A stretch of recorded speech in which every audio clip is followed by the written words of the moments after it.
Concrete cracks, treated pine rots. The black locust posts buried before the American Civil War can still be solid today. No plastic coating, no pressure treatment, no chemical tank, just wood. In 1607, settlers at Jamestown drove black locust posts into wet ground. The buildings above them disappeared. A century later, the posts were reportedly still sound. The same wood later held warships together, supported mines, and survived where ordinary timber failed. It grows quickly on damaged land. It improves the soil beneath it, and it can remain in the ground for generations. So why can you buy treated pine almost anywhere, but struggle to find the wood that naturally does the same job? Because black locust may have committed the worst possible crime in a replacement economy. It lasted too long. Welcome back to Forgotten Materials, and to everyone returning, thank you for helping us uncover the materials modern industry forgot how to use. Black locust does not look like an industrial miracle. The tree can grow crooked, its bark is deeply furrowed, and when the trunk is cut, new shoots can erupt from the roots. But beneath that rough exterior is one of the hardest and most naturally durable timbers in North America. The secret is the dark heartwood. As the tree grows, it deposits natural extractives inside its cells. These compounds make the wood hostile to the fungi that normally digest wet timber. The protection is not painted on later, it is built into the wood.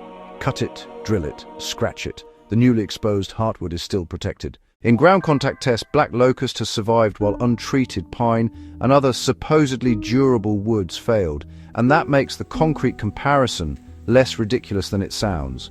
Concrete absorbs water through microscopic cracks. Reinforcing steel corrodes, freezing water expands. Edges break away. Black locust contains no steel and needs no factory-applied preservative. Yet under the right conditions, a simple wooden post can remain useful long after a cheap concrete or treated wood replacement begins failing. But farmers were not the only people who trusted it. Wooden ships were held together by thousands of large wooden pins called trunnels or tree nails. Black locust was prized because it was dense, hard, and strong. When exposed to moisture, a wooden fastening could swell and tighten inside the joint. Waves twisted the hull. Cannons fired. Timbers tried to pull apart. The survival of the ship depended on small pieces of wood hidden inside its structure. Black locust became the material trusted where failure could split a vessel open. It also entered mines, railroads, fence lines, poles, and structural fasteners. This was not decorative furniture wood. It was survival wood. Then the tree revealed a second advantage. Black locust belongs to the legume family. Through bacteria associated with its roots, it can increase usable nitrogen in poor ground. It grows rapidly after disturbance and has been planted on eroded fields, damaged slopes, and mine spoil. One organism offered soil recovery, fast growth, strength, and extraordinary durability. That should have made black locust an industrial superstar. Instead, the lumber industry chose something easier.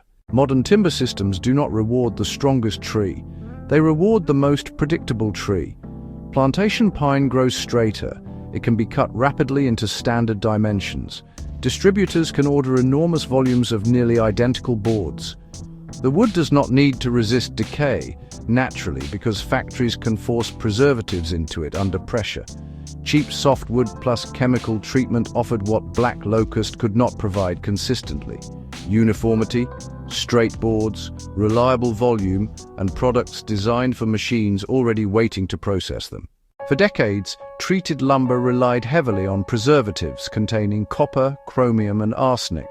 Residential formulas later changed, but the model remained.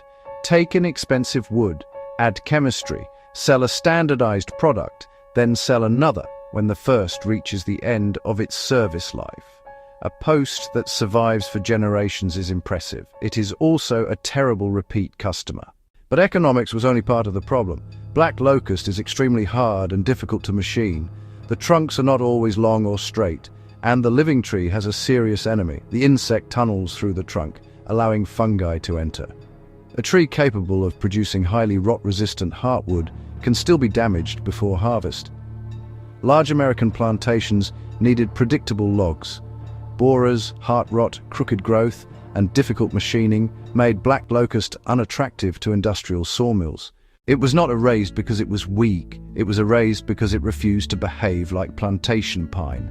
Then one country proved the supposedly impossible tree could be industrialized. Hungary built an entire forestry system around black locust. Growers selected better forms. Foresters learned how to manage it.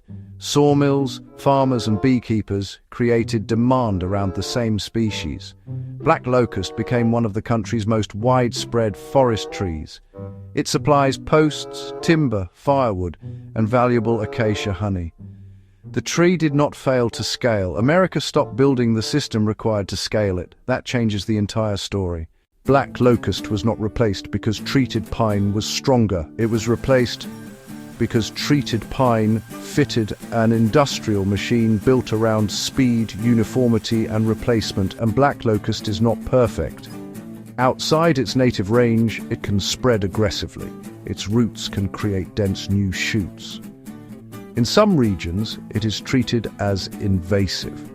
This is not a magical tree that belongs everywhere. It is a powerful material that demands management, but industrial history rarely remembers materials for what they could do.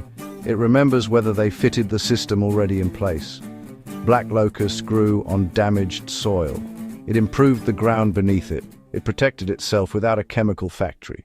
It held ships together, and once buried, it could remain there so long that several generations might never need to replace it. The strongest material does not always win. Sometimes the winner is simply the material that is easier to standardize, easier to sell, and easier to sell again. Black locust was never truly erased. The old posts are still standing. The chemistry is still inside the wood, and the forests that learned to use it are still growing. What disappeared was our expectation that wood could be permanent. Tell us in the comments, was black locust pushed aside because permanence is bad for business? Or was treated pine simply the more practical choice? And subscribe to Forgotten Materials, because sometimes the proof that a better material existed is still buried in the ground.